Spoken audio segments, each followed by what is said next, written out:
여러분, 베드로전서 2장부터 오늘 본문까지는 하나의 덩어리로 이렇게 우리가 볼 수 있습니다. 이 나그네된 성도들이 고난 중에 살아갈 때에 과연 이 세상을 살면서 어떻게 살아야 되는지를 가르치고 있는 것이 2장부터 계속 오늘 본문까지 진행이 되어집니다. 2장 1절부터 12절까지는 이 고난 중에 그리스도인, 나그네된 그리스도인의 개인의 삶은 어떠해야 되는지, 특별히 그 개인의 신앙이 자라가기 위해서는 어떻게 해야 되는지를 가르치고 있고요. 그리고 2장 13절부터 25절까지는 이 사회에서 그리스도인은 어떻게 살아야 되는지를 가르치고 있습니다. 특별히 세상 정부와 이 제도 속에서 그리스도인은 어떻게 살아야 되는지, 그리고 상관과 종의 관계 속에서 그리스도인은 어떻게 살아야 되는지를 가르치고 있고요.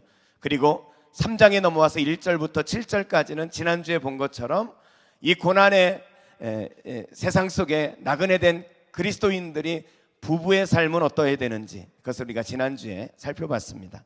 그리고 이제 오늘 본문으로 오게 되어지는데, 이 본문에서는 이 그리스도인이 교회 공동체는 어떠해야 되는지를 가르치고 있는 것이 오늘 본문의 말씀입니다. 이 고난의 시대를 살아가고 있는데 이때 우리 그리스도인 공동체, 교회는 어떠해야 되는지 오늘은 한번 그것을 좀 같이 살펴보려고 합니다. 여러분, 그렇다면 고난의 시대에 나그네로 사는 그리스도인의 교회 생활은 어떠해야 할까요? 교회 생활은 어떠해야 되냐면, 첫째로 우리는 한 몸을 이루어야 한다는 거예요. 한 몸을 이루어야 됩니다. 여러분, 우리 8절 말씀을 한번 보겠습니다. 8절 말씀. 이 교회를 향한 바울의 권면에 마지막으로 말하노니 너희가 다 마음을 같이하여 동정하며 형제를 사랑하며 불쌍히 여기며 겸손하며, 이렇게 말하고 있어요. 여러분, 이 말씀의 가장 핵심이 되는 단어는 뭐냐면 마음을 같이하여, 그 말이에요. 마음을 같이하라. 이 교회 공동체, 특별히 말세를 살아가고 고난의 시기를 살아가는 교회 공동체를 향하여 바울이 전하는 첫 번째 권면하는 말씀은 뭐냐면 마음을 같이하라, 이렇게 말씀합니다. 마음을 같이해라. 교회 공동체가 하나가 되어야 한다는 거죠. 여러분, 교회가 하나가 돼야 된다는 거예요. 여러분, 교회 안에 의견은 다양할 수 있습니다. 그렇죠? 어떤 문제들에 대해서 각 개인의 의견이 다 다를 수는 있어요.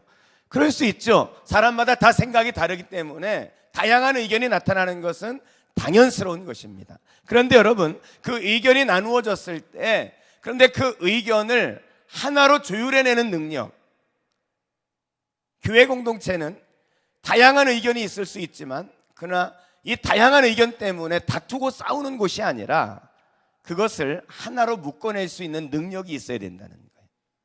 특별히 우리가 이 교회 공동체는 하나님 나라의 비전을 위해서 존재하는 공동체잖아요.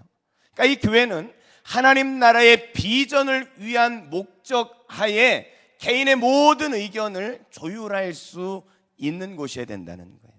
각자가 의견을 제시할 수 있는데, 그러나 내 의견보다 이 A라는 집사님의 의견이 하나님 나라의 비전을 위해서 더 옳은 것 같아요. 그러면 내 의견을 내려놓을 수 있어야 된다는 거예요.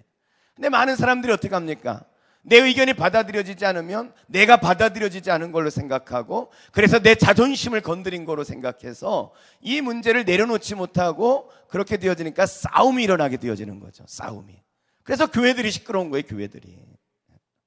어떤 사람이 버스를 타고 가는데 이 두 사람이 막 싸우고 있어요. 좀 조용히 가고 싶은데 옆에서 막 싸우니까 좀 조용히 합시다 그러는데도 계속 싸우는 거예요. 그랬더니 이 사람이 일어나가지고 좀 조용합시다. 여기가 교회인 줄 알아요? 여러분, 그러면 안 되잖아요. 그렇죠? 교회가 그렇게 비춰지면 안 되잖아요. 여러분, 하나님 나라라는 큰 비전 앞에 개인의 의견을, 개인의 자존심을 내려놓을 때, 그때 공동체는 하나가 되어질 수 있는 것입니다. 여러분, 우리가 이 교회 분열에 대해서 우리가 쉽게 생각하면 안 되는 거예요. 여러분, 교회 분열을 이렇게 한번 생각해 보십시다. 우리 교회라는 것은 예수 그리스도의 몸이잖아요. 몸. 한 몸이란 말이에요. 한 몸, 한 몸. 근데 여러분, 몸이 나뉘어져 있다고 한번 생각해 보세요. 너무 끔찍한 이야기인데, 지금 제가 이렇게 앞에 서 있는데 제 팔이 떨어져 가지고 여기 이렇게 뒹굴어 다닌다면 여러분 어떻게 되겠습니까? 너무 끔찍한 일이죠. 실제로 제가 예전에 친구하고 이렇게 축구를 막 하다가 친구가 딱 넘어지면서 이 팔뼈가 이렇게 딱 부러졌어요. 팔뼈가. 그런데요, 진짜 팔뼈가 부러지니까 완전히 오징어가 되더라고요. 이 손이 그냥 그대로 굽어가지고 기역자로 꺾이는 거예요. 기역자로. 얼마나 끔찍한지 어렸을 때 봤는데도요, 그 기억이 지금도 너무 선명하게 제 머릿속에 남아있어요. 여러분, 몸이 나뉘어지면 얼마나 끔찍합니까? 주의 몸된 교회가 나뉘어지면 이런 거와 같다는 거예요. 여러분, 몸이 나뉘어지는 그래도 좀 나요. 정신이 나누어지면 어떻게 되겠습니까? 정신이 나뉘어지면, 만약에 한 사람의 정신이 나뉘어졌다, 그러면 그것을 정신분열이라고 하는 거거든요. 이 정신분열이라는 것은 이 사람의 마음 가운데 두 사람이 존재하는 거예요. 두 사람이 존재해서 이 두 사람의 갈등이 있는 상태를 말하는 거거든요. 실제로 제가 예전에 사역을 할 때 한 여집사님이 신방을 좀 와달라 그래가지고 신방을 갔어요. 신방을 갔는데 그분이 그동안 누구에게도 얘기할 수 없었던 이야기를 저한테 이렇게 꺼내는 거예요. 딸 이야기였습니다. 딸. 근데 이 딸이 고등학교 때 갑자기 공부를 이렇게 하다가 갑자기 엄마를 찾아왔다는 거예요. 그러면서 엄마, 아니 여기 좀 이렇게 책상에 앉아 있는데 저기 귀신이 있어. 귀신을 본 거예요. 귀신이. 그래가지고 엄마가 깜짝 놀랐겠죠. 이제 그날 이렇게 그냥 넘어갔어요. 근데 이 아이가 매일 귀신을 보는 거예요. 매일. 근데 처음에는 이 귀신을 볼 때 막 섬찟하고 무서웠는데 이게 하루 이틀 뭐 이렇게 그냥 날이 계속되어지니까 나중에는 귀신하고 친구가 되어버리는 거예요. 친구가. 그래가지고 귀신이 야 좀 그만 가 이렇게 말을 하고, 그럼 귀신이 싫거든 이런 대화를 하는 그런 지경에까지 이르게 되어진 거예요. 근데 나중에는 귀신에 이렇게 막 조종을 당해. 그래가지고 귀신이 뭐 이렇게 시키는 거예요. 야 공부 그만하고 그만 자 이렇게. 그러면 이 조정이 돼가지고 이렇게 잠을 잔다든지. 실제로 안방에서 아버지가 텔레비전을 이렇게 보고 있는데 귀신이 이 아이에게 너 가가지고 아버지 앞에서 방에서 오줌을 누워 이렇게 귀신이 얘기를 하는 거예요. 근데 이 아이가요, 그 귀신의 말을 따라서 가가지고 텔레비전을 보고 있는 아버지 앞에서 바지를 내리고 그냥 거기에서 오줌을 넣는 거예요. 근데 어느 지경까지 갔냐면 이 아이가 이제 커가지고 청년이 됐는데 결혼을 하지 않고 아이를 하나 낳았어요. 그래가지고 이제 이 집사님이 그 아이를, 손녀를 이렇게 키우는 거예요. 근데 어느 날 이 집사님이 나갔다가 들어왔는데 딸이 귀신이 자기 딸을 죽이라고 그래가지고 이제 2살 된 딸의 목을 막 꽉 조르고 있는데 그때 마침 집사님이 들어와가지고 그걸 보게 돼가지고 그 손녀를 살릴 수 있게 된 거예요. 더 이상 이 상황을 그냥 지켜볼 수가 없어가지고 이제 저에게 그 이야기를 이렇게 한 거예요. 뭐 이제 많은 시간이 지나면서 이제 그런 부분들에 대해서 이제 그 해결이 되어졌는데, 여러분 한번 그런 상황들을 한번 상상해 보세요. 한 사람이 그렇게 분열이 일어나고 있다면 그 모습이 어떻겠습니까? 여러분, 우리가 교회가 이렇게 다투고 싸우고 그것에 대해서 너무나 쉽게 생각을 하는데, 여러분 그것은 좀 전에 제가 말씀드린 것과 같은 너무나 비참하고 너무나 슬픈 이야기라는 거예요. 여러분, 교회는 하나된 공동체가 되어야 하는 것입니다. 근데 무엇보다도 교회가 하나된 공동체가 돼야 하는 중요한 이유가 있어요. 9절 말씀을 한번 보겠습니다. 자, 9절 같이 읽겠습니다. 9절 읽습니다. 같이 시작. 악을 욕을 지만 도리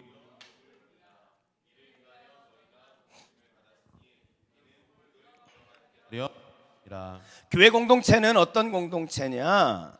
복을 이어받는 공동체라는 거예요. 복을 이어받는 공동체. 하나님께서 우리를 한 교회 공동체로 묶어주신 이유가 뭐냐면 하나님은 교회를 통해서 복을 주시길 원한다는 거예요. 여러분, 우리가 지난주에 이 부부의 관계에 대해서 말씀을 나누면서 7절 말씀에 7절 말씀에서 이런 말씀이 있었죠. 자, 7절 말씀을 또 보겠습니다. 7절. 남편들아, 이와 같이 지식을 따라 너희 아내와 동거하고 그를 연약한 그릇이요 또 생명의 은혜를 함께 이어받을 자로 알라 귀히 여기라. 이는 너희 기도가 막히지 아니하게 하려 함이니. 남편과 부부의 사이가 갈라지면 안 되는 이유가 뭐냐? 이 부부의 관계가 깨어지면 기도가 막히게 되어진다는 거예요. 부부의 관계가 깨어지면 질서에 이 앞에 서 있는 이 남편의 기도가 막히고, 이 기도가 막히기 때문에 가정으로 향하는 복이 차단이 되어진다는 거예요. 그래서 분열이 위험한 거예요. 오늘 교회 공동체에 대해서도 마찬가지. 오늘 9절에 아까 말씀에 이는 복을 이어받게 하려 하십니다. 교회 공동체를 통하여 하나님은 복을 주시는 거거든요. 근데 이 교회 공동체가 갈라지고 분열을 일으키게 되어지면 하나님의 복이 이어질 수가 없다는 거예요. 하나님의 복이 이어질 수가 없게 되어지는 거예요. 여러분, 그래서 우리가 교회 안에서 갈등이 있고 싸우고 다툼이 있는 것을 가볍게 여기면 안 되는 겁니다. 교회 공동체가 분열이 되고 다툼이 있고 아픔이 있으면요, 성도들이 마땅히 받아야 할 하나님의 축복을 받을 수가 없게 된다는 거예요. 그래서 여러분, 오늘 이 교회가 하나 되어지는 것은요, 우리의 축복을 위해서도 우리가 반드시 지켜가야 하는 거라는 거예요. 그래서 여러분, 오늘 말씀 속에서는 교회 공동체가 하나 되라 이렇게 말하면서 4가지를 요구하고 있어요. 4가지. 자, 8절을 다시 한번 봅니다. 8절 말씀을 다시 보면 마지막으로 말하노니 너희가 다 마음을 같이하여. 4가지죠. 첫째, 동정하며. 두 번째, 형제를 사랑하며. 세 번째, 불쌍히 여기며. 네 번째, 겸손하며. 동정하며, 마음을 같이 한다는 거죠. 기뻐하는 자와 함께 기뻐하고 슬퍼하는 자와 함께 슬퍼해 주는 것, 이게 동정하며 그 말이에요. 사랑하며, 그리고 불쌍히 여기며. 하나님의 속성 가운데 성경에 제일 많이 나타난 속성이 뭐냐면 불쌍히 여기시는 하나님, 그렇죠? 복음서에 보면은 예수님이 민망히 여기셨다, 예수님 불쌍히 여기셨다, 이런 말씀이 참 많아요. 하나님의 속성 중에 제일 많이 나타나는 속성이에요. 그런가 하면 겸손하라는 거예요. 겸손하라는 거예요. 교회 공동체가 하나 되기 위해서는 서로 마음을 같이 하며 동정하며 형제를 사랑하며 불쌍히 여기며 겸손해야 된다네. 겸손해야 된다.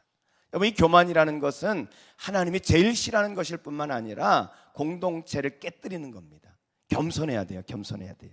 여러분, 이것이 어떤 걸까? 제가 이렇게 생각해 보니까 교회 공동체 안에 아래로 흐르는 사랑만 있으면 될 것 같아요. 아래로 흐르는 사랑이.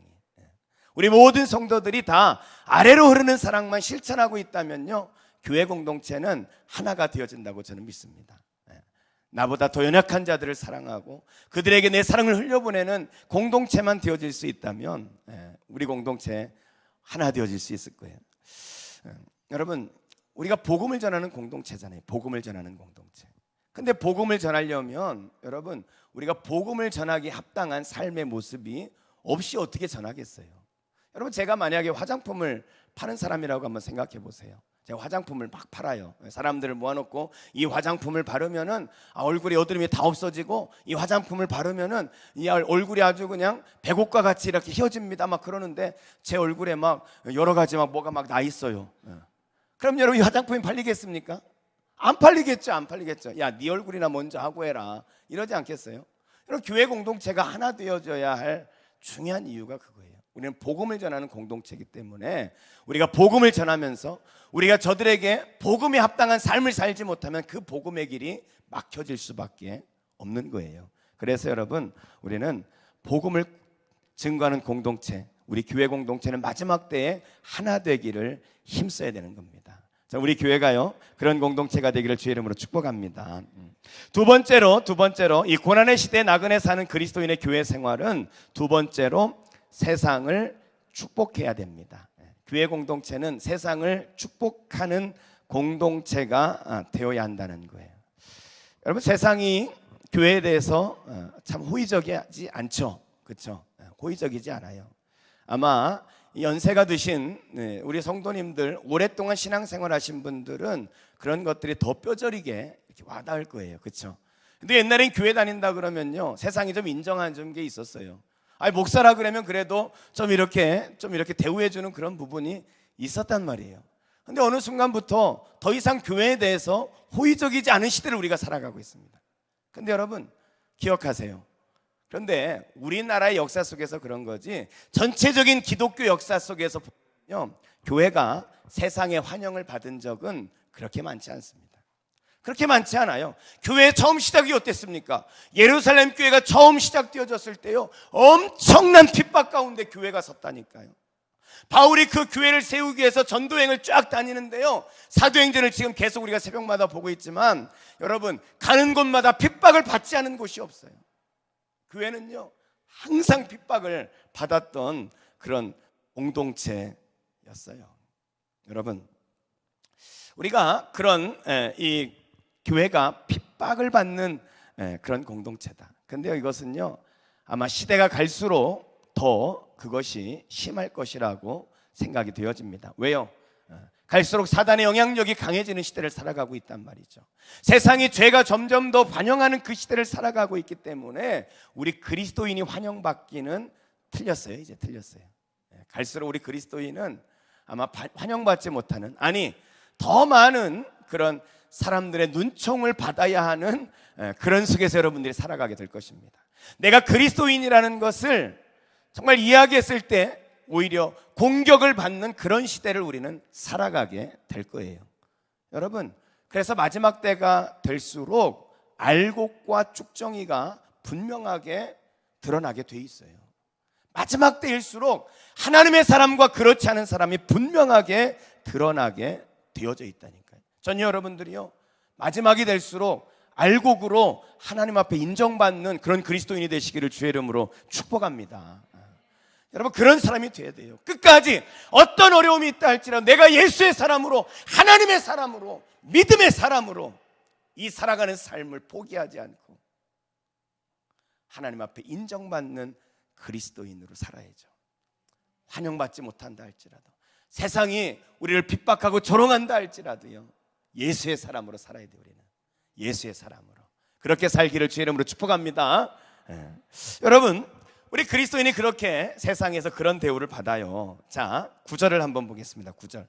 그럴 때 우리 그리스도인이 어떻게 되느냐? 9절을 보면 같이 읽어볼까요? 시작. 악을 악으로,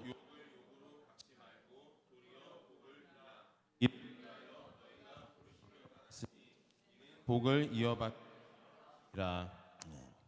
악을 악으로, 욕을 욕으로 갚지 마라, 이렇게 말씀하고 있어요. 저들이 욕해도 우리는 욕하지 말라는 거예요.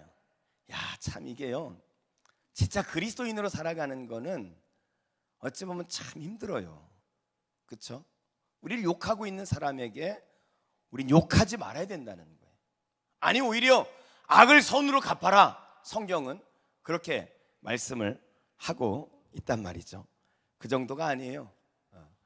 악으로, 욕으로 우리에게 그렇게 오는 사람들에게 성경은 어떻게 하라 그랬습니까? 도리어 복을 빌어주라는 거예요. 도리어 복을 빌어주라는 거예요.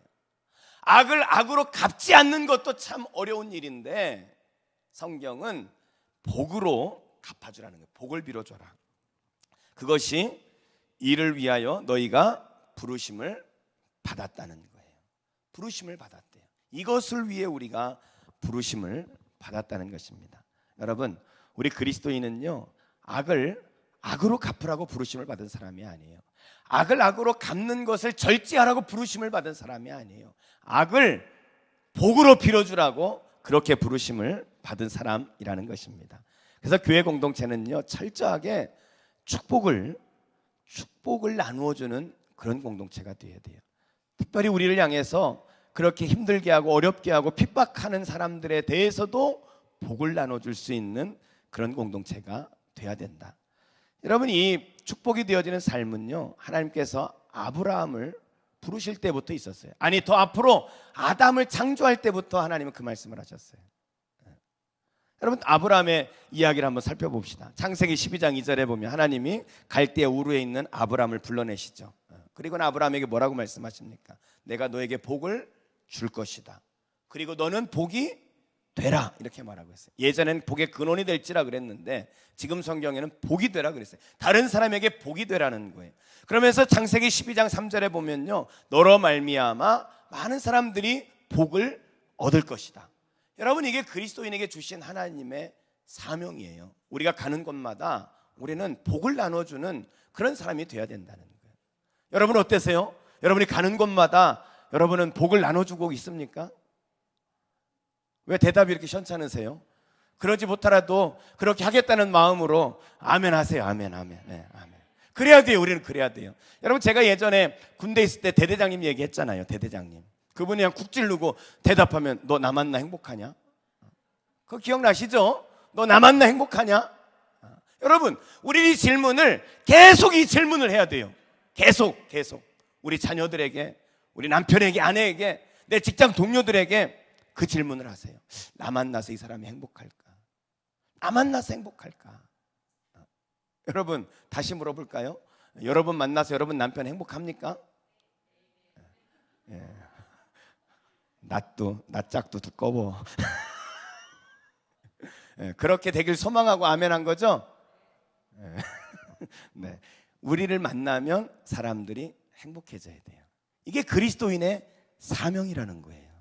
그래서 제가요, 우리 자녀들을 위해서 기도할 때마다 제가 꼭 빼놓지 않고 하는 기도가 있어요. 하나님, 이 아이가 가는 곳에 만나는 사람들마다 인생의 방향을 잃어버린 사람은 방향을 이 아이를 통해서 찾게 하고, 낙심되어 있는 영혼들은 이 아이를 만남으로 인해서 인생의 소망을 가지고 용기 있게 담대하게 일어서게 하시고, 예수를 모르는 사람이 있다면 이 아이가 가는 곳에 예수를 믿고 구원받는 역사가 일어나게 해달라고 제가 자녀들을 위해서 기도할 때 꼭 하는 기도예요. 왜요? 그게 우리의 사명이거든요. 축복을 나누어주는 것, 이것이 우리의 사명이에요.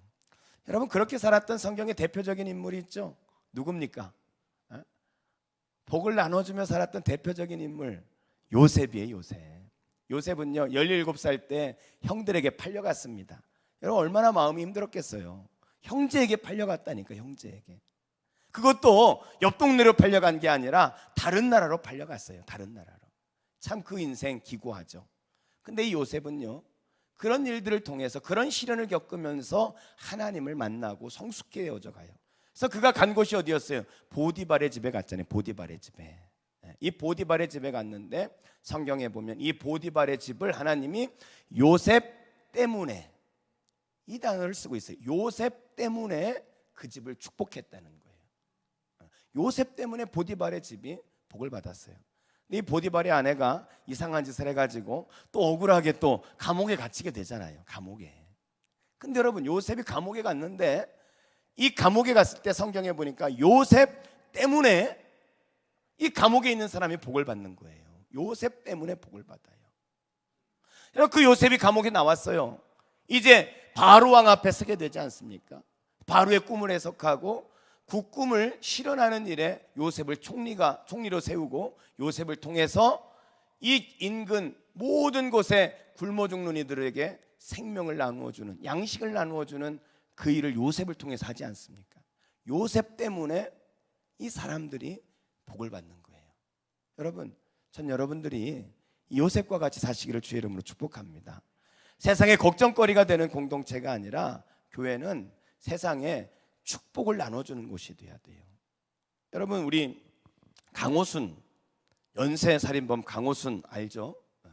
2006년도에 이 연쇄살인범 강호순에게 살해된 여인 중에 이 강원도 정선군청에 다니는 23살 된 이 여직원이 있었어요. 여직원이. 여러분, 그 가족이 얼마나 힘들었겠습니까? 그래서 이제 실종 신고를 하고 그랬는데 이 수사가 빨리 되질 않았어요. 결국은 딸이, 여동생이 죽음으로 그렇게 가족 곁으로 오게 되어졌습니다. 근데 이 죽은 여직원의 이 오빠가 2009년도에 경찰 시험을 보고 경찰이 됐어요. 경찰이. 여동생이 죽고 한 3년 있다가 경찰이 됐는데 2009년도 경찰에 합격이 되고 나서 언론사에서 그를 인터뷰를 하게 되어집니다. 인터뷰를. 그러면서 경찰이 됐는데 어떻게 뭐 하겠느냐, 이렇게 뭐 여러 가지 인터뷰를 하다가 이 죽은 이 여직원의 오빠 된, 경찰이 된 이분이 이렇게 이야기를 합니다. 내가 강호순을 만나게 된다면 이 한마디를 꼭 하고 싶습니다. 강호순을 만나면, 자기 여동 죽인 가족의 원수와 같은 원수인 이 강호순을 만나면 내가 이 한마디를 꼭 하고 싶습니다. 당신은 아무 죄 없고 알지도 못하는 내 여동생을 죽였지만 나는 경찰이 돼서 당신의 가족을 지킬 것입니다. 멋있지 않아요? 당신은 내 여동생을 죽였지만 나는 경찰이 돼서 당신의 가족을 지킬 것입니다. 야, 여러분, 이 사람이 예수 믿는지 안 믿는지는 모르겠어요. 예수 믿는 분이었으면 좋겠어. 그렇죠? 예수 믿는 분이었으면 좋겠어요. 여러분, 이게 저는 그리스도인이 살아가야 할 삶이라고 생각합니다. 우리에게 악하게 다가오는 사람이라 할지라도 우리는 축복을 나누어주는 그런 사람이 돼야 되죠. 교회는 그런 공동체, 축복을 나누어주는 그런 공동체가 돼야 된다, 이렇게 말씀하고 있어요. 세 번째로, 마지막으로, 그리스도인은 교회 생활, 교회 공동체는 어떻게 되느냐? 첫째는 한 몸이 되어야 되고 세상을 축복해야 되고, 셋째는 재림을 생각해야 합니다. 재림을 생각해야 한다는 거예요. 자, 10절에서 11절 말씀입니다. 우리 같이 한번 읽어보겠습니다. 10절에서 11절 같이 읽습니다. 시작. 그러므로 생명을 사랑하고 좋은 날 보기를 원하는 자는 혀를 금하여 악한 말을 그치며 그 입술로 거짓을 말하지 말고 악에서 떠나 선을 행하고 화평을 구하며 그것을 따르라. 그러므로 생명을 사랑하고 좋은 날 보기를 원하는 자는, 그랬어요. 생명을 사랑하고 좋은 날 보기를 원하는 자는, 생명이 뭘까요? 생명. 이 생명이라는 것은 영원한 생명을 말하는 거예요. 우리가 예수를 영접하는 순간 우리는 영원한 생명을 소유하게 됐잖아요. 그렇죠? 우리의 생명이 이 땅에 죽음으로 끝나는 것이 아니라 우리는 저 천국에서 살아간 영생을 누릴 영원한 생명을 소유하게 되었단 말이죠. 자, 생명을 사랑하라, 영원한 생명을 사랑한다는 거죠. 이 영원한 생명을 사랑하고, 그리고 좋은 날 보기를 원하는 자는, 여기서 좋은 날이라는 건 뭘까? 좋은 날, 여러분 인생에 좋은 날 보기를 원하죠. 요즘 참 어려운 시기를 지나가는데 좋은 날이 빨리 왔으면 좋겠어요. 좋은 날 보기를 원해요. 우리 여러분들 자녀들의 좋은 날을 보기를 원하시죠? 자녀들이 막 힘들어하는 날 말고 인생의 좋은 날, 우리 자녀들의 좋은 날을 보기를 원해요. 근데 여기서 말하는 좋은 날이라는 것은 우리가 이 세상을 살아가는 좋은 날, 그런 의미도 있지만 궁극적인 의미는 뭐냐면 마지막 주님이 오시는 그날, 주님이 재림하시는 그날, 이 세상에 종말이 오는 그날을 이야기하는 것입니다. 그러니까 종말이 오는 그날을 보기 원하는 사람이라면, 그날을 기다리는 사람이라면, 영원한 생명을 사랑하고 주님 오실 그날을 기다리는 사람이라면, 그게 뭐라는 거예요? 그게 교회 공동체라는 거예요. 교회 공동체는 그렇게 살아야 된다는 거예요. 우리 성도들 한 사람 한 사람은 생명을 사랑하고 영원한 생명을 사모해서 하나님 앞에 가는 그날, 하나님 앞에 서는 그날을 기대하고 사모하고 주님 오실 그날에 부끄럽지 않게 살도록 그렇게 살아가는 공동체, 그것이 교회 공동체라는 거예요. 여러분 그런 사모함이 있으세요? 마지막 주님 앞에 설 그날을 사모하며 살아가십니까? 교회 공동체는 그거를 사모하며 살아야 된다는 거예요. 그것을 살아가면서. 그래서 여러분, 교회는 재림을 기다리는 공동체예요. 재림을 기다리는 공동체. 그러면서 오늘 말씀에서는 이 재림을 기다리는 공동체가 이래야 된다 하면서 계속해서 우리 10절 11절 다시 한번 보면은요, 자, 거기 보면 그러므로 생명을 사랑하고 좋은 날 보기를 원하는 자는 무엇을 금하여? 혀를 금하여 악한 말을 그치며 그 입술로 거짓을 말하지 말고. 뭘 조심하라는 거예요? 뭐 조심하라는 거예요? 말 조심하라는 거, 말 조심. 여러분, 이 참 말이 되게 중요한 것 같아요. 우리가 지난주에 로마서를 볼 때도 이 죄인들의 모습을 이야기하면서 그 목구멍은 뭐와 같다고요? 열린 무덤과 같다 그랬어요. 그렇죠? 열린 무덤 시체가 썩어져 가고 있는데 무덤이 열려 있으면 악취를 풍기는 거잖아요. 인간의 목구멍, 죄인의 목구멍에서 나오는 것은 악취밖에 안 나온다는 거예요. 죄인의 표상으로 이 언어적인 삶을 잘못하고 있는 것을 대표적으로 로마서에서 말씀했거든요. 근데 오늘 말씀에서도, 이 말씀에서도 거룩한 공동체, 재림을 기다리는 공동체는 혀를 조심해야 된다는 거예요. 말을 조심해라. 말을. 악한 말을 하면 안 되고 거짓을 말하면 안 된다. 이 재림을 기다리는 공동체는 말을 조심하라 이렇게 말하고 있어요. 그리고 11절에 보니까 악에서 떠나 선을 행하고, 하나님은 철저하게 거룩하신 하나님이죠. 이 베드로전서에서 계속 강조하는 게 그거예요. 내가 거룩하니 너희도 거룩하라. 이 그리스도인 마지막을 앞두고 있는 공동체 그리스도인은 거룩한 삶을 살아야 된다는, 거룩한 삶을, 악에서 떠나 선을 행하고 거룩한 삶을 살고, 그리고 무엇보다도 세 번째, 화평을 구하며 그것을 따르라. 화평. 그러니까 이 말은 뭐예요? 피스메이커가 되라는 거예요. 피스메이커. 가는 곳마다 화해를 시키고 관계를 행복하게 만드는 그런 피스메이커로 살아라, 이렇게 말씀합니다. 재림을 기다리는 공동체는 그렇게 살라는 거예요. 그래서 여러분, 오늘 주님은 이 그리스도인, 이 교회 공동체는 재림을 기다리면서 그렇게 살아라, 이렇게 말씀해요. 여러분, 우리가 이렇게 살아야 할 이유를 12절에 이렇게 또 이야기합니다. 12절 말씀해 보니까 주의 눈은 누구를 향하냐? 의인을 향하시고, 주님의 눈은 의인을 향하시고 그의 귀는, 주님의 귀는 의인의 간구에 귀를 기울이신다. 무슨 찬송 생각나세요?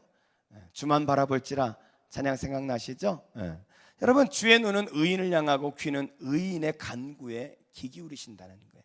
그리고 주의 얼굴은 악행하는 자들을 대하시느니라. 악행하는 자들을 보고 있다는 거예요. 죄 가운데 있는 사람들을 보고 하나님은 다 기억하고 있다는 거예요. 왜 악인이 왜 이렇게 잘 되는 거지? 이럴 이유가 없어요. 이럴 필요 없어요. 왜? 하나님 지금 악인을 다 보고 계시다는 거예요. 제가 로마서 설교를 하면서 이것을 무엇으로 설명했습니까? 우리 아이들 물놀이장 같은 데 가면은 큰 물통에 막 물이 쏟아지는 그거 이야기했잖아요. 물이 막 차고 차다 보면은 나중에 그 물이 막 한 번에 확 기울어져 가지고 밑에 있는 아이들이 막 와 하고 막 이렇게 노는 그 놀이기구 있잖아요. 그렇죠? 주님이 다 보고 있다는 거예요. 언제까지? 그 물통이 기울어질 때까지, 죄가 찰 때까지 하나님 보고 계시다는 거예요. 여러분, 재림을 사는 공동체는 이 하나님을 의식하고 사는 거예요. 하나님이 지금 나를 보고 계시지. 하나님이 내 기도를 들으시지. 하나님은 죄에 대해서 하나님은 다 기억하고 계시지. 이것을 생각하니까 우리가 재림을 하나님 앞에 합당한 그런 그리스도인으로 살아갈 수 있다는 것입니다. 여러분, 재림이 가까이 왔다는 걸 여러분 느끼십니까? 주의 재림이 가까이 왔다.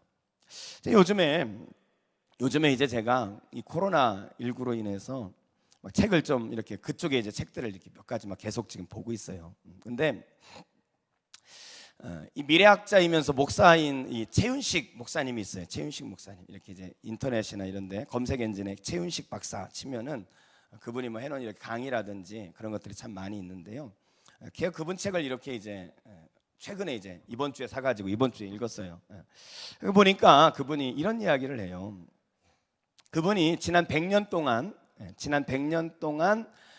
이 지구에 지금과 같은 이런 바이러스로 인한 팬데믹 현상이 일어났던 것을 분석해 본 거예요. 분석해 보니까 4번의 팬데믹이 있었어요. 4번에 1918년 스페인 독감이 있을 때, 그리고 1957년 아시아 독감, 그리고 1968년에 홍콩 독감, 그리고 2009년도에 신종플루. 여러분, 다른 건 잘 몰라도 신종플루는 기억나시죠? 신종플루. 이때 지금과 같은 팬데믹, 전 세계가 바이러스가 이렇게 확 확산되어지는 그런 일이 있었다는 거예요. 근데 전 세계의 팬데믹이 있었고, 그런데 이것이 그렇게 퍼지는 이유가 뭐겠어요? 뭐가 없으니까, 백신이 없으니까 그게 이렇게 퍼지게 되어지는 거거든요.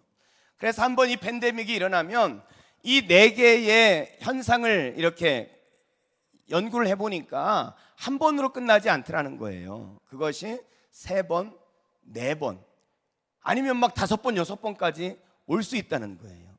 근데 왜 보통 3번, 4번에서 이 팬데믹이 멈춘다는 거예요? 그러니까 말하자면 지금 코로나19로 인해서 막 전 세계가 지금 막 시끄러웠잖아요. 이게 1차라는 거예요. 1차. 그것이 한 번으로 끝나는 게 아니라 3차, 4차까지 가더라는 거예요. 3차, 4차까지. 왜 3차, 4차까지 가느냐? 이 팬데믹이, 바이러스로 인한 이 일들이 종식이 되어지려면 2가지가 있어야 된다. 2가지가. 하나는 세계의 많은 사람들이 이것에 걸려가지고 면역력이 생겨야 돼요. 그것을 이제 집단 면역 체계가 형성된다 이렇게 말하는데, 집단 면역 체계가 형성되어지면 더 이상 이 바이러스가 전파되어지지 않는다는 거예요. 그래서 끝나게 되어진다는 거예요. 또 하나 이것이 종식되려면 또 하나 뭐가 있어야 되냐면 백신이 개발되어져야 된다는 거죠. 백신이. 그러면 이게 끝난다는 거예요. 백신이 개발되어져야. 내 면역 체계가 형성 안 되거나 백신이 개발되어지지 않으면 5차, 6차도 얼마든지 가게 되어진다는 거죠. 지금 우리가 1차 팬데믹을 겪고 있는 겁니다. 1차를 겪고 있는데, 이 바이러스라는 놈이 이제 날이 온도가 높아지게 되어지면 이게 힘이 좀 약해진대요. 없어지는 게 아니라 힘이 약해지는 거예요. 그래서 활동이 약해집니다. 없는 게 아니에요. 존재하긴 해요. 그런데 이게 힘이 약하기 때문에 그만큼 이 걸려도 이 증상들이 많이 안 나타나게 되어지는 거예요. 그냥 이기는 거예요. 사람들이 이겨나가는 거예요. 그런데 이제 날이 추워지면 여러분, 감기 바이러스하고 비슷한 거거든요. 감기가 언제 많이 일어납니까? 환절기가 되면 감기가 일어나잖아요. 그렇게 되어지면 이제 2차 팬데믹이 온다는 거예요. 그래서 학자들은, 전문가들은 지금 대부분 10월 달에 2차 팬데믹이 올 것이다. 대부분 다 그렇게 이야기를 하고 있습니다. 너무 절망적이죠. 2차 팬데믹이 온다는 거예요. 10월 달에 우리가 얼마 전에 겪었던 엄청난 그런 일들이 오게 되어진다는 거예요. 근데 여러분, 이게 멈추려면 어떻게 된다고요? 두 가지가 있어야 된다 그랬죠. 하나는 집단 면역 체계가 형성이 되든지 아니면 백신이 개발되어져야 돼요. 집단 면역 체계가 형성이 되려면 60%의 사람이 이것에 걸려야 된대요. 그러니까 지구상에 45억 명이 걸리고 나면 집단 면역 체계가 형성된다는 거예요. 여러분, 이것으로 이 코로나19를 극복하려고 했던 나라가 있죠? 어떤 나라입니까? 스페인이 이렇게 극복하려고 했어요. 그런데 실패했죠. 너무 많은 사람이 죽었어요. 그러니까 방법은 뭐냐? 백신이 개발돼야 돼요. 백신이. 근데 이 WHO 발표에 의하면 지금 백신을 개발하려고 이 WHO에 등록한 업체가 78개 업체가 등록을 했다는 거예요. 78개가. 그런데 그 78개 가운데 백신을 개발할 유력한 회사는 7개 정도로 이렇게 생각하고 있습니다. 7개 정도의 회사가 유력하다는 거예요. 그럼 얼마 전에 미국의 트럼프 대통령이 그랬잖아요. 올해 안에 백신을 개발할 것이다. 큰 소리를 쳤죠. 그래서 미국은 지금 연내 개발하는 것을 목표로 지금 연구하고 있는 거예요. 그러니까 여러분 생각해 보세요. 백신이 아무리 빨리 나와도 언제쯤 나온다는 거예요? 12월 말은 돼야 나온다는 거예요. 빨리 나와야. 근데 일반 전문가들은 이것이 한 1월 달이나 2월 달 정도는 돼야 될 거다, 이렇게 추측을 하고 있습니다. 여러분, 그런데 더 문제가 뭐냐면 12월까지 백신이 만들어졌다고 해요. 근데 백신이 만들어지면 끝이냐? 그게 아니에요. 그 백신을 이걸 빨리 막 제작을 해가지고 사람들에게 주사를 놔야 될 거 아니에요, 그렇죠?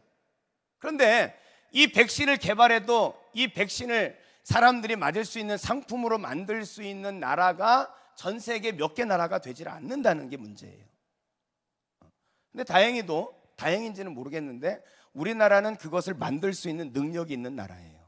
자, 백신이 개발돼서 우리나라에 들어왔어요. 그러면 그것을 이제 회사가 이제 만들겠죠. 사람들에게 이렇게 주사를 하기 위해서 만드는데, 그 만들 때 이제 면역 체계가 약한 사람부터, 연세가 드신 분들, 어린아이부터 이렇게 맞추기 시작하는 거예요. 그래가지고 이 코로나가 더 이상 문제가 되지 않을 만큼의 숫자가 맞는데 걸리는 기간이 얼마냐면 3개월에서 4개월 정도로 보는 거예요. 그러니까 12월에 백신이 만들어져도 그것을 모든 사람이 이렇게 되려면 3, 4개월은 지나야 되니까 이 코로나가 어느 정도는 지나야 돼요. 최소한 내년도 4, 5월은 돼야 이게 종식되어질 수 있다는 거예요. 여러분, 이게 아주 심각한 거예요. 지금 뭐 조금 잠잠한 것 같더니 갑자기 또 이번 주에 막 이러니까 야, 교회 가면 안 돼. 교회 가지 마. 가면 안 돼. 이런 상태가 지금 벌어지고 있잖아요. 이게 이제 내년 4월까지 반복이 되어지고, 특별히 10월 말부터는 좀 전에 우리가 겪었던 그런 도무지 밖에 나가지 않는 그런 상황들이 벌어지게 되어진다는 거예요. 빨리 돼도 이 코로나가 이 세상을 지금 지배하는 게 1년 6개월은 되는 겁니다. 1년 6개월. 근데 여러분, 문제가 뭔지 아세요? 이 1년 6개월이 세상을 너무 급변하게 만들고 있다는 거예요. 이게 세상을 너무 급변하게 만들어가지고 이게 지금 어떻게 적응해야 될지를 모르는 거예요. 어제 우리 강병대 집사님이 오셨어요. 내가 이런 이야기를 해드렸어요. 그랬더니 목사님 이번에 안 돼가지고 이제 가을에는 좀 장사가 좀 될 거라고 생각했는데 너무 절망적이네요 이러시는 거예요. 여러분, 그러니까 경제적인 위기를 지금 국가에서 걱정하는 거예요. 이게 이런 일이 지금 되어지고 있다고요. 그런데 여러분, 더 놀라운 건 뭔지 아세요? 더 놀라운 것은 미국의 이 뉴욕 매거진의 이 부편집장이면서 칼럼니스트인 데이비드 윌러스 웰즈라는 사람이 2050 거주 불능 지구라는 책을 최근에 발표했습니다. 이 책이 최근에 나왔는데 2050 거주 불능 지구라는 거예요. 지구에 거주할 수 없다는 거예요. 이런 책이 나왔는데 이 사람은, 저자는 뭐라고 말하냐면 이 코로나19는 앞으로 30년 안에 닥칠 재앙에 대한 전령에 불과하다는 거예요. 앞으로 30년 안에 엄청난 재앙들이 지구상에 나타날 거라는 거예요. 그래서 그 책에 보면 이 사람은 기후변화를 가지고 설명하고 있거든요. 지구의 재앙을 이렇게 가져올 수 있는 위험 요소들이 많이 있습니다. 핵폭탄도 있고 화학무기도 있고 이 인공지능도 지구를 멸망시킬 수 있는 위험 요소로 학자들은 보거든요. 근데 이 사람은 기후변화만을 가지고 이야기하는 거예요. 기후변화를 가지고 이야기하는데 이 지구의 온난화가 지금 계속되어지고 있지 않습니까? 이 온난화가 가져올 수 있는 재앙을 그 책에서 설명을 하는 거예요. 여러분, 작년에 호주 불 났었잖아요. 대형 산불. 우리 남한 면적보다 덜 넓은 땅이 사라졌어요. 그게 왜 일어났습니까? 온난화로 일어난 거예요. 그게 캘리포니아예요. 작년 한 해 동안 7천여 건의 화재가 발생했습니다. 온난화 때문에 일어난 거예요. 북극권인 스웨덴의 이 북쪽의 습지에서조차, 북극에 있는 습지조차 산불이 지금 발생하고 있는 상황이고요. 여러분, 알래스카 하면 뭐가 생각납니까? 얼음나라 생각하죠? 그 알래스카에 폭염이 있다는 거예요. 지금 유럽의 대다수 국가들이 폭염에 시달리는데 작년에 그런 뉴스 분명히 들으셨을 거예요. 파리나 이런 데서 40도가 넘어가는 그런 더위가 발생해가지고 사람들이 어려움을 겪고 있다는 뉴스 다 보셨죠? 작년에 인도에서 196일 동안 비가 한 번도 안 오는 일이 있었다는 거예요. 여러분, 이건 뭐 재난 영화에 나오는 이야기 같잖아요. 아니요, 이것이 작년에 세계에 있었던 일이라는 거예요. 이 책이 그것을 이야기하고 있어요. 우리나라도 마찬가지죠. 우리나라도 비껴갈 수 없는 거예요. 그러면서 이 사람은 지구의 온도가 2도, 3도, 4도, 5도 이렇게 상승했을 때 발생하게 될 것을 시나리오로 이렇게 거기에 쓰고 있는 겁니다. 지구 온도가 5도가 올라가면 지구는 멸망이에요. 지금보다 5도가 올라가게 되죠. 그런데 이 사람이 그곳에 말하는 것은 뭐냐면 너무 비관적인 이야기를 해요. 앞으로 이것을 막을 수 있는 것을 이 사람은 12년 안에 이것을 막아야 된다는 거예요. 그런데 자기가 볼 때는 이것은 비관적이래요. 이것을 막는 쪽으로 이렇게 세계가 움직이는 게 아니라 점점 더 그것을 가속화시킨다는 거예요. 그러면서 이 책에서는 앞으로 30년 후 2050입니다. 그래서 2050년에 기후변화로 인한 이 지구에 일어날 재난을 12가지 형태로 이 책에서 설명을 하고 있습니다. 뭐 예를 들어서 25만 5천 명이요 살인적인 폭염 때문에 죽는 일이 일어난다는 거예요. 이제는. 그런가 하면 빙하가 녹고 있잖아요. 바다 수면이 올라오다 보니까 미국에서만 31만 채의 집이 침수할 것이고요. 세계 여러 나라에 이 물에 잠기는 도시들이 생겨나니까 난민이 발생할 거 아니에요. 이 난민이 발생하니까 여러분, IS로 인한 난민이 발생해서 이 유럽이 엄청난 골머리를 썩었잖아요. 이 난민이 발생하고 이 난민들이 각 곳을 돌아다니는데 받아주질 않는 거예요. 그래서 이 난민으로 인한 전쟁이 일어날 것이다 이렇게 말합니다. 무엇보다 코로나19에 대한 이야기를 했는데 바이러스에 대한 위협을 그 책에서 또 이야기합니다. 이 빙하가 녹으면서 이 빙하 속에 갇혀있던 바이러스들이 이제 활동을 하게 된다는 거예요. 여러분, 제레미 다이아몬드가 쓴 총균쇠라는 책에 이 남미 잉카 문명이 멸망한 이유가 뭔지 아세요? 유럽에 있는 천연두나 이런 균들이 거기에 가가지고 균으로 죽은 거예요. 바이러스가 이렇게 무서운 거예요. 근데 지금 빙하가 녹으면서 빙하 속에 얼려있던 이 바이러스들이 이제 창궐을 하게 되어지는 일이 벌어진다는 거죠. 지구를 자꾸만 자연을 침략하니까 인간이 그 지구가 가만히 있지 않고 인간을 공격하게 되어진다는 거예요. 이 바이러스가 우리 인간이 견딜 수 없는, 한 번도 경험하지 못한 바이러스들이, 코로나19보다 더한 바이러스들이 이제 지구를 공격할 날이 멀지 않았다, 이렇게 말합니다. 제가 뭘 얘기하려고 이렇게 길게 동안 이야기를 했을까요? 아무리 봐도 저는 너무 비관적인지 모르겠는데 우리 아이들이 늙어가지고 죽을 수 있을까? 전 솔직히 이런 생각까지 들어요. 아니, 주님 오실 그 종말 말고 이 지구의 현재 상황을 봤을 때 우리 아이들이 과연 늙어서 죽을 수 있을까? 지구의 멸망을 위협하는, 제가 기후온난화만 얘기했잖아요. 그것을 위협하고 있는 수많은 요소들이 지금 인간에 의해서 저질러지고 있다는 거예요. 여러분, 베드로전서 4장 7절 말씀은 이렇게 말씀합니다. 베드로전서 4장 7절 말씀, 우리 같이 한번 합독해서 한번 읽어보도록 합니다. 이 베드로전서 4장 7절 같이 읽습니다. 시작. 만물의 마지막이 가까이 왔으니 그러므로 너희는 정신을 차리고 근신하여 기도하라. 만물의 마지막이 가까웠으니. 여러분, 만물의 마지막이 가까웠습니다. 우리가 흐리멍텅하게 그렇게 살 시대가 아니에요. 우리가 세상에 적당히 몸담고 그렇게 살 시대가 아니라는 거예요. 이제 곧 주님 오실 날이 다가오고 있고 그 주님을 만나야 하는 것이 우리의 현실이라는 것을 기억하면서 만물의 마지막이 가까이 왔으니 그러므로 너희는 정신을 차리고 근신하여 기도하라. 우리가 깨어있는 그리스도인, 깨어있는 교회가 될 수 있기를 주의 이름으로 축복합니다. 기도하겠습니다. 우리 한번 이 시간 같이 한번 합심해서 함께 기도합시다. 여러분, 오늘 말씀을 통해서 교회, 이 마지막 때의 교회 모습을 우리가 생각해 봤어요. 첫째는 교회 공동체는 하나된 공동체가 되어야 된다는 거예요. 두 번째는 세상을 축복하는 그런 공동체가 되어야 됩니다. 교회 공동체는 재림을 기다리는 그런 공동체가 되어져야 한다는 것입니다. 우리 마라나타 한번 찬양 부르시고요, 우리 같이 한번 합심해서 한번 같이 한번 기도합시다.